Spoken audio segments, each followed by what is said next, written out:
Hello mga kaibigan, magandang araw po sa inyong lahat at welcome back ulit dito sa ating YouTube channel. So ngayong araw po ituturo ko po sa inyo kung paano nga ba mag-avail or mag-apply ng Calamity Loan sa ating Pag-ibig account online. Okay, una-una po, upunta tayo sa ating Chrome. Tapos search lang natin dito ang website ni Pag-ibig, itong Virtual Pag-ibig Online. Ayan. So ito pong Pag-ibig Online Services, i-click lang po natin ito. I have read about data privacy, tapos proceed. So dito po, kapag meron na po tayong account, click lang natin itong login. So kapag wala pa po kayong account, so mag-create po muna kayo. So meron na ba akong previous video kung paano po mag-create ng Pag-ibig account online? Kahit po wala pa pong Pag-ibig Loyalty Card ID or meron na po kayong Pag-ibig Loyalty Card ID. So panoorin nyo na lang po or ilagay ko na lang po ang link sa ating comment section. So kapag okay na po, login tayo. Continue lang. Dito po, lagay lang natin ang ating account. Ayan. So, nakapaglagay na po tayo. Dito po sa tatlong guhit sa itaas, click lang natin ito. Scroll down. Tapos, makikita po natin itong Calamity Loan. Ayan. At i-click natin itong apply. So, ito na po mga kaibigan. Click ulit natin itong apply now. So, ayan na po.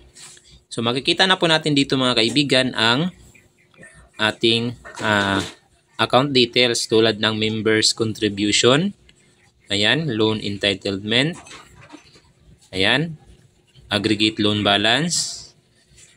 Loan entitlement ulit. So, ito pong desired loan amount. So kung gusto niyo pong i-loan lahat ang loan entitlement ninyo, so i-click lang natin itong maximum loanable amount. Ayan, 7,000. Ang loan entitlement po ninyo ay nakadepende po yan sa ating account po mga kaibigan. So dito po, scroll down lang po natin ulit.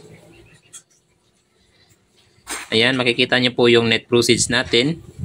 Wala po tayong outstanding balance na loan, kaya wala pong madideduct sa atin. So halimbawa po meron kayong multi-purpose loan na hindi pa po fully paid. So hindi po mababawas dito yung loan ninyo. Kasi po Calamity Loan is emergency, katulad po siya ng emergency loan. Parang ganun po. Hindi po siya, hindi po ibabawas ni Pag-ibig. So ang ibabawas lang po nila, halimbawa kung meron kayong previous Calamity Loan na hindi pa po fully paid, tapos mag-a-apply kayo ng multi-purpose loan, so ibabawas po nila yung inyong Calamity Loan. So ganun po. Dito po pala sa loan term, Ito po, select natin itong select loan type. So dito po, pili lang po kayo dito kung ilang years nyo po siya babayaran. Ang ginawa ko po dito mga kaibigan ay pumili lang po ako sa kahit anong lugar dito. Ayan. Sinubukan ko po siya kung i-approve ni Pag-ibig.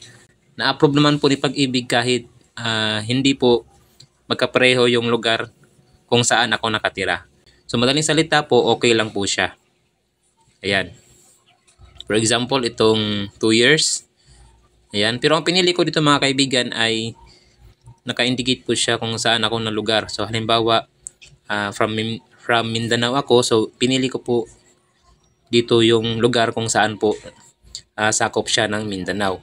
Katulad nitong Bukidnon. Ayan.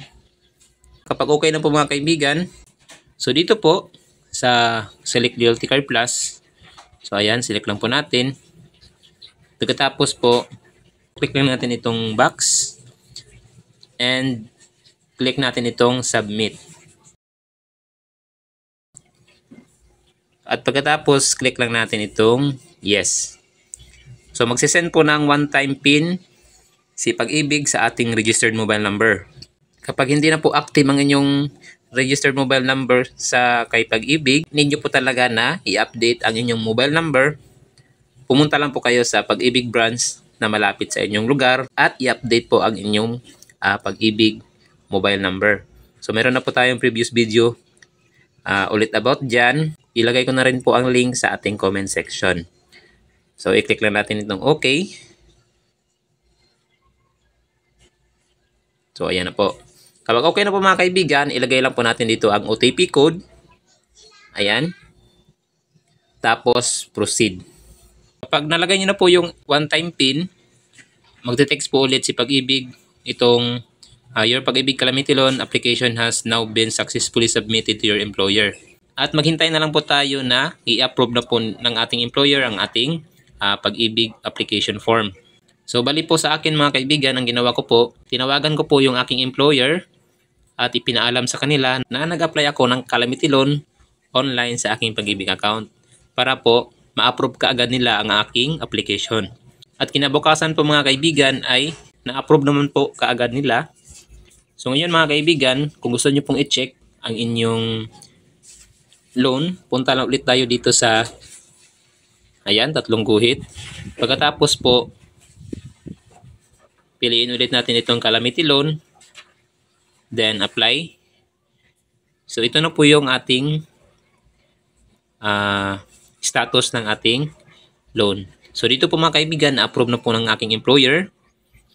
Next step po, nakalagay po dyan is await na po siya for Pag-ibig Loan Verification.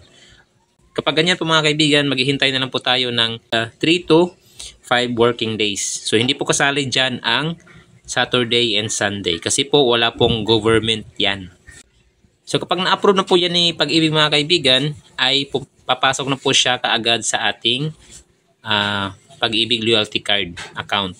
So madali lang po siyang tignan mga kaibigan kung paano natin malalaman kung pumasok na siya. Siyempre, ay dapat po ka-enroll na po yung ating Pag-ibig Loyalty Card sa ating Union Bank application. So meron na po akong video tutorial dyan mga kaibigan. So panoorin nyo na lang po. So dito po, open lang natin ating Union Bank. So sa mga hindi po under ng Union Bank ang kanilang Pag-ibig Loyalty Card mga kaibigan, halimbawa po ay Asian United Bank.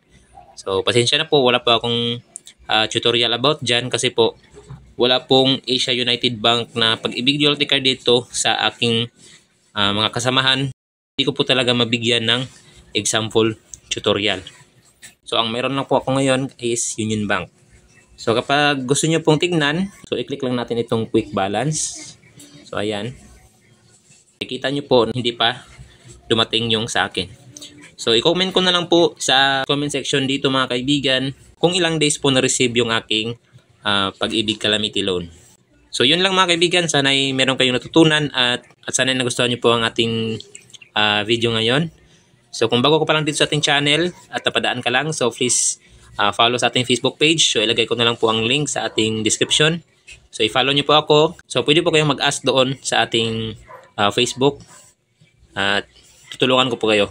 Mga kaibigan, kung nagustuhan mo ang ating video, mag-subscribe ka na sa ating YouTube channel para lagi kang updated sa mga susunod nating uploads. I-click mo na rin ang notification bell para ma-notify ka namin sa aming bagong uploads.